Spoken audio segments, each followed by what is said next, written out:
তরকারিটা কিন্তু আমি নামিয়ে নিচ্ছি আলাদা একটা গামলায়। তো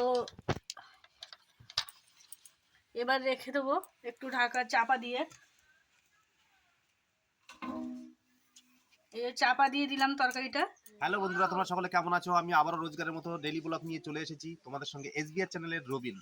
তো আজ আমরা বাড়িতে একটা আনন্দ করব। তো আমাদের বাড়িতে আমার শালিকার ছেলে এসেছে। তো আমরা একটু আনন্দ করে আজকে খাওয়া দাওয়া করব, এই জন্য তোমাদের সঙ্গে একটু শেয়ার করতে চলেছি। তো আমরা বাড়িতে আমাদের হাঁস আছে, মুরগি আছে। তো আমরা দেখবো আজকে কি কি হাঁস না মুরগি এখনো পর্যন্ত সিদ্ধান্ত হয়নি যে কিভাবে, মানে কোনটা নিলে ভালো হবে, কোনটা আমরা খাবো। তো বন্ধুরা তোমরা দেখতে থাকো। চলো আমরা আমাদের হাঁসের দিকে একটু নিয়ে যাই, যেখানে আমাদের হাঁসের ঘরটা আছে। তো বন্ধুরা তোমরা দেখতে পাচ্ছ কত হাঁস, দেখো এখানে দুটো মুরগি আছে, দেশি মুরগি। আর একটা মুরগি কোথায় আছে? ওই নিচের দিকে একটা মুরগি আছে, বড় মুরগি। হাঁসগুলো কিন্তু বেশ বড়, শীতের সময় কিন্তু হাঁস খুবই ভালো লাগে।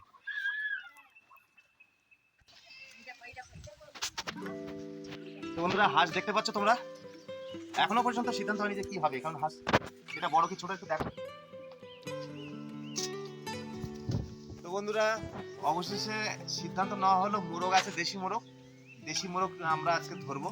সোম এটা রেখে দিয়ে মোরগটা ধরে নিয়ে, কারণ হাঁসের হচ্ছে 20 লোকটা বেশি থাকে এই সময়। এখন এই হাঁসটা খুব ছোট আছে, খুব ছোট বলতে মিনিমাম 2 কিলো ওজন আছে হাঁসটা। 2 কিলো ওজন হলো কি হবে, গায়ে এখনো 20 লোক আছে। তো বন্ধুরা তোমরা দেখতে থাকো একদম লাস্ট পর্যন্ত। এদিকে চলছে সবজি থাকছে, এদিকে বাঁধাকপি, বেগুন, টমেটো দিয়ে একটা চচ্চড়ি হবে, সিমও আছে সঙ্গে, আর এখানে থাকছে উচ্ছে আর আলু ভাজা।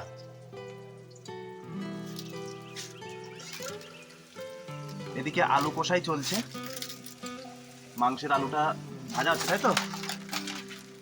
মাংস আলুটা ভাজা হচ্ছে। তো বন্ধুরা তোমরা দেখতে পাচ্ছ, প্রথমে কিন্তু আমি একটু শুকনো লঙ্কা ফোড়ন দিয়ে দিলাম, তারপরে আমি একটু জিরে ফোড়ন দিয়ে দেবো। জিরেটা একটু কালো কালো হয়ে আসলে তারপরে কিন্তু আমি পেঁয়াজ কুচি দিয়ে দেবো এবারে। তো বন্ধুরা এই যে আমি পেঁয়াজ কুচি দিয়ে দিলাম। অনেকে কিন্তু মাংসটাকে ম্যারিনেট করে তারপরে রান্না করে, আমি কিন্তু আজকে টাইম ছিল না, সেই জন্য আমি তাড়াতাড়ি করে একটু মশলাটাকে কষিয়ে নিয়ে তারপরে কিন্তু মাংসটা দিয়ে রান্না করব। সবভাবেই রান্না করা যায়, কিন্তু আজকে আমি এইভাবেই রান্না করছি। এটাও কিন্তু খেতে খুব সুন্দর লাগে, তোমরা দেখো। পেঁয়াজটাকে কিন্তু আমি একটু লাল লাল করে নিচ্ছি।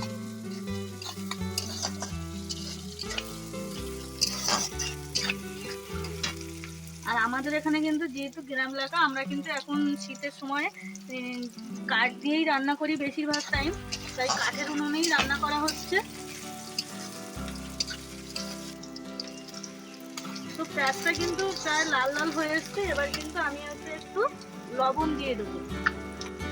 তো পরিমাণ মতো লবণ দিয়ে দিলাম। পরিমাণ মতো লবণটা কিন্তু আমি দিয়ে দিলাম। এবার আমি কিন্তু হলুদ গুঁড়ো দেবো। হলুদ গুঁড়ো দিলে কিন্তু পেঁয়াজটা একটু তাড়াতাড়ি লাল হয়ে যাবে, সেই জন্য আমি হলুদ গুঁড়ো দিয়ে দিচ্ছি। তরকারি কালারটা ভালো আসে নাকি?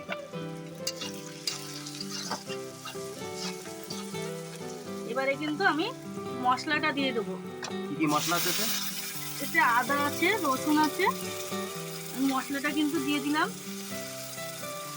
লাল লাল হয়ে আসছে, আমি কিন্তু এবার একটু লঙ্কার গুঁড়ো দিয়ে দেবো। লঙ্কার গুঁড়োটা আগে দিলাম না, কারণ লঙ্কার গুঁড়োটা দিয়ে আমি মশলাটাকে কিন্তু সেভাবে লাল করতে পারবো না, যেহেতু তোলায় লেগে যাবে কড়ার। একটু জল দিয়ে দেবো, কারণ মশলাটা আরেকটু বেশি করে কষিয়ে নেবো। তো আমি একটু জল দিয়ে দিলাম।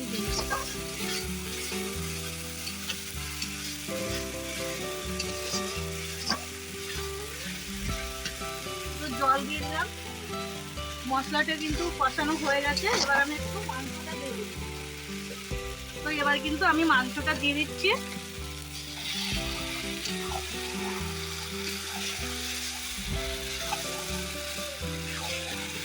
মাংসটা দিয়ে দিলাম, মাংসটা দিয়ে মশলার সঙ্গে ভালোভাবে মাখিয়ে নিলাম একটু খুন্তি দিয়ে। দিয়ে আমি কিন্তু একটু এবার ঢাকা দিয়ে দেবো। যেহেতু দেশি মুরগির মাংস, সেই জন্য একটু ঢাকা দিয়ে না রান্না করলে মাংসটা কিন্তু একটু সিদ্ধ হতে লেট হবে।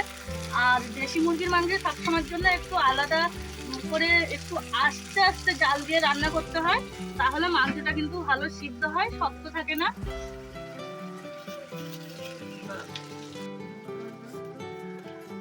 তো বন্ধুরা, এতক্ষণ কিন্তু মাংসটা সিদ্ধ হলো। তো আমি এবার কিন্তু চাপাটাকে তুললাম, তুলে এবার মাংসটাকে একটু নাড়াচাড়া করবো।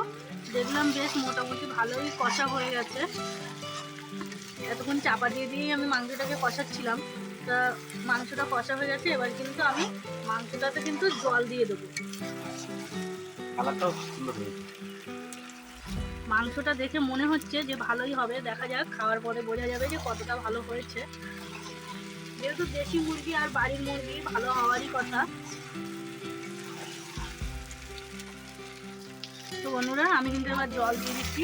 মাংসটা কি বলুন তো, কষাতে কষাতে দেখবেন তলায় একটু খুন্তিটা এঁটে এঁটে যাবে, তারপরে যখন দেখবেন আর তলাতে কি খুন্তিটা লাগছে না, তখন বুঝতে হবে যে মাংসটা কিন্তু পুরোপুরি কষানো হয়ে গেছে এবং সিদ্ধ হয়ে গেছে। তো আমার সেরকমই হয়েছে। তো আমি এবার জল দিয়ে দিচ্ছি মাংসটাতে।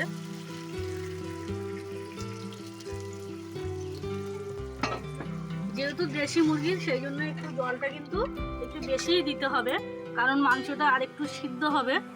তো আমি সেরকমই একটু জলটা বেশি করেই দিচ্ছি। তো আমি জলটা আর একটু দিয়ে দিলাম। এবার শুধুমাত্র সিদ্ধ হতে বাকি আছে। জলটা টেনে আসলেই কিন্তু আমার মাংসটা পুরোপুরি রান্নাটা কমপ্লিট হয়ে যাবে। তো ঠিক আছে, আবার দেখাচ্ছি তোমাদের মাংসটা কমপ্লিট হওয়ার পরে। তো দেখো বন্ধুরা, আমার রান্না কিন্তু পুরো কমপ্লিট। এবার শুধু গরম মশলা দেবো, একটু গরম মশলা দিলাম, দিয়ে তরকারিটা কিন্তু নামিয়ে নেবো। এবার দেখুন, আমার তরকারিতে কিন্তু ছোট ছোট ফুট আসছে। যে প্রথমে যেরকম জল ফুট বড় বড় হচ্ছিল, সেটা কিন্তু আর হচ্ছে না। তরকারিটা এরকম ফুট যখন আসবে, তখন কিন্তু তরকারিটা নামিয়ে নিতে হবে। গামলাতে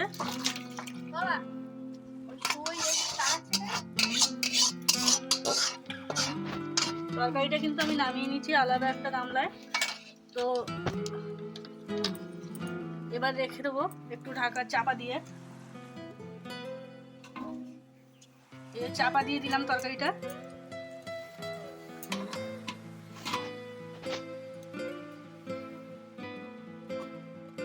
তো বন্ধুরা, রান্না বান্না তো কমপ্লিট হয়ে গেছে। তো আমরা এবার কিন্তু খেতে বসে গেছি, তোমরা দেখতে পাচ্ছ।